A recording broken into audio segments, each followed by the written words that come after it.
Salut à tous. On va aller voir les champs.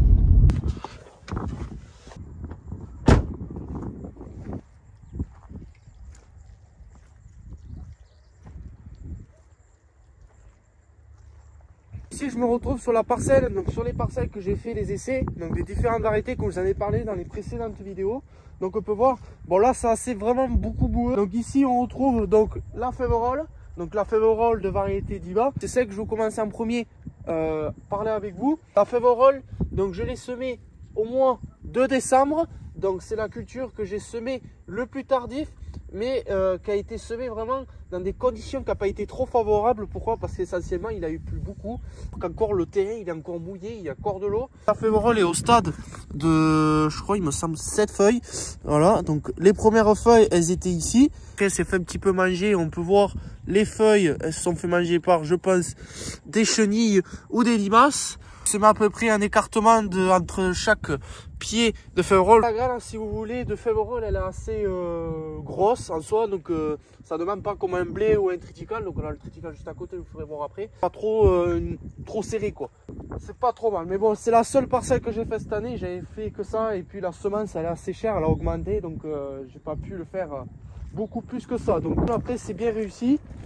Après, il y a quelques petites mangeaisons, mais pas grand chose. Voilà, donc la Faverolles, elle s'est bien développée. Elle est en stade de talage. On va passer sur la culture du triticale. Je l'ai semé au mois de novembre, mi-novembre. Donc après, bon, c'est dans les normes. Il est en stade de talage. Donc qu'est-ce que ça veut dire talage? Talage, ça permet que la culture ensuite prenne bien son temps et que les feuilles puissent ensuite prendre le temps et que ça puisse prendre la place ensuite pour l'épiaison. Donc voilà, donc ensuite il a commencé en premier par le stade premier épi. Donc premier épi, ce qui veut dire la première tige, et ensuite au fur et à mesure du temps il va se faire un talage. Donc le talage qui permettra de faire toute espèce comme si c'était un tapis si vous voulez, qui prendra ensuite le temps, et dès que les températures remonteront, ça lui permettra de le faire remonter. Donc là il a un statut hivernage, donc il est en mode hivernage si vous voulez. Donc là il prend toute sa place, donc on peut le voir sur tout l'ensemble de la parcelle, il prend toute sa place. Si vous voyez, on voit la plupart qu'ils ont des feuilles jaunes. Vous avez pu voir, il y a beaucoup d'eau. Moi au départ je pensais que c'était de la rouille jaune ou de la rouille brune, mais au final c'est juste de l'eau. Mais il y a eu des graines qui sont assez un peu serrées, j'ai semé ça un peu serré, et du coup vu que le triticale a été étouffé par l'eau, donc c'est pour ça qu'il a eu des feuilles jaunes. Si il y a l'eau, mais aussi il peut y avoir le risque de maladie. C'est bonne, donc on peut voir les pieds, tous les pieds sont sortis. Après j'ai eu quelques pieds qui ont été un peu retournés par les ravageurs, mais bon ça c'est donc les sangliers. Il y a eu des sangliers, mais ça n'a pas trop, en principe ça n'a pas trop impressionné. Il faut voir un peu un triticale sans être trop pris par l'eau. Donc voilà, donc il est au stade, je crois il y a 3-4 feuilles, voilà, oui, il a le talage là. Donc voilà, le talage, vous avez pu voir les feuilles là, ici, elles sont en train de s'étaler. Donc ça c'est la plus grande zone que j'ai semée pour le moment, c'est la plus grande. Du coup ici, on a le triticale là aussi. Ensuite, donc là ici c'est le blé, donc variété blétane, donc c'est la... Alors il y a un hybride, bon je vous le mettrai juste à côté. Il y a du Miradoux aussi, de l'hybride. Et la variété, une autre variété, je ne sais plus laquelle c'est. Donc celui-là, il s'est un peu plus développé, mais par contre, il a souffert beaucoup d'eau. Et ce que j'ai peur, c'est qu'il soit vraiment noyé pour la récolte. Alors on verra, on fera une comparaison, je vous ferai voir dans l'année l'ensemble des cultures au niveau récolte et tout ça, où ça en est dessus.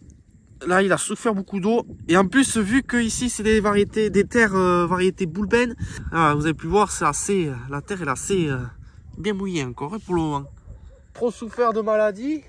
En principe, ça devrait le faire, parce que en ce moment, on a des températures, elles sont par moments défavorables, déréglées. Donc en soi, c'est vraiment très mitigé. Voilà pour la culture du blé. Là, on va passer sur la culture d'orge, donc variété Modure, et zébra aussi, parce qu'il y en a quelques-uns que j'en ai mis. L'orge, il est vachement touché par l'eau.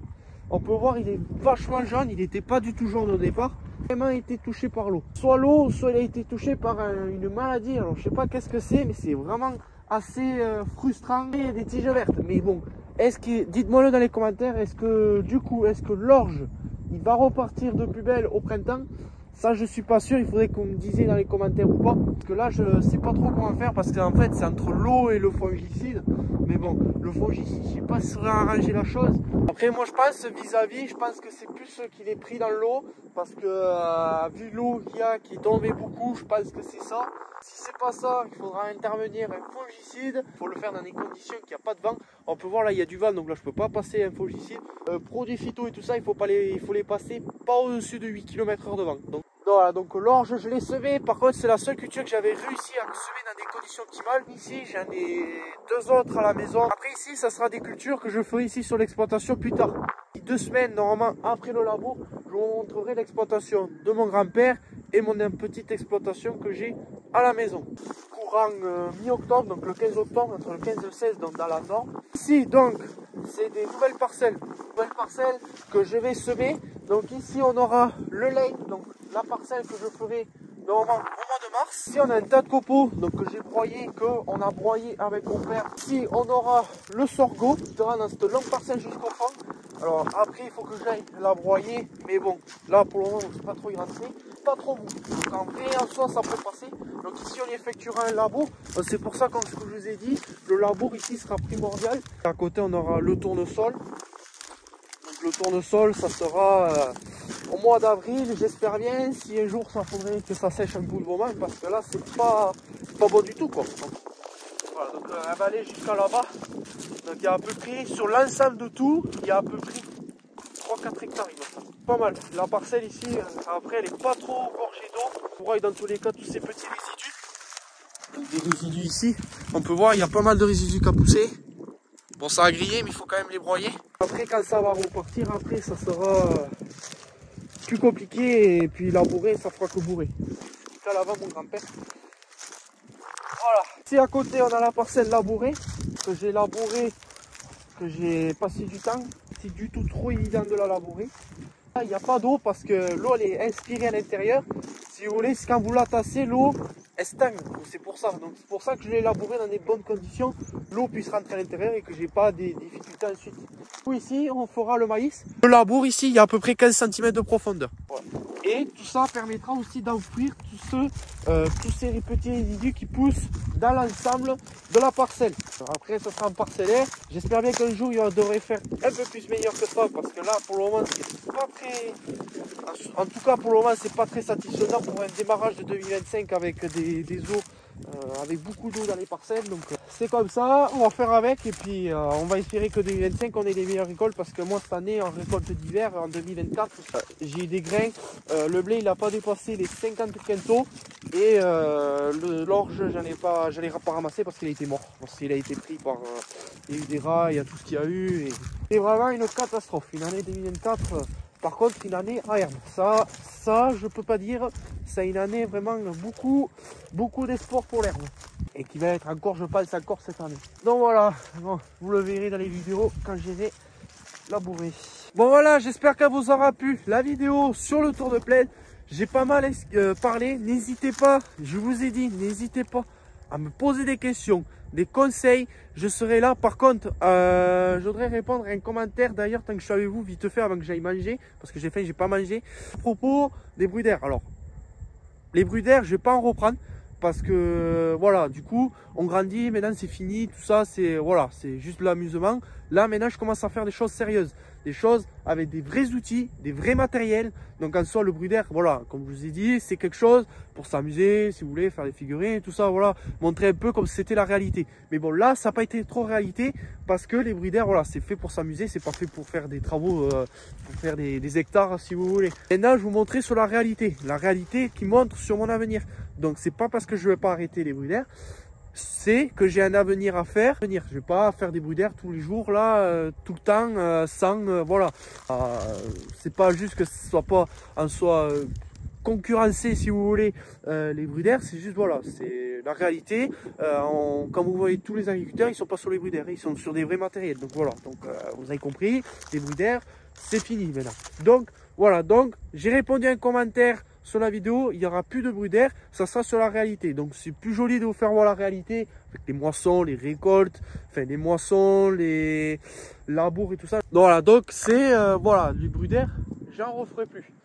likez au maximum. J'avais vu qu'il y avait pas mal d'abonnés. J'espère bien que ça montera à 20-30 abonnés parce que la chaîne elle est nouvelle. Donc j'espère bien que celle-là va rattraper l'autre et beaucoup plus. J'espère bien arriver aux 100 abonnés avant je passe les récoltes. J'espère bien à peu près à la récolte du récolte. Mon objectif c'est d'essayer d'arriver à 100, 200 abonnés et beaucoup plus de likes. Donc je prends ça en principe, ça intéresse plus les personnes avec les vlogs et les contenus réalité. Sur ce, je te tiens au courant. On va se retrouver pour la prochaine vidéo sur le labour. Donc le labour que j'espère bien le faire.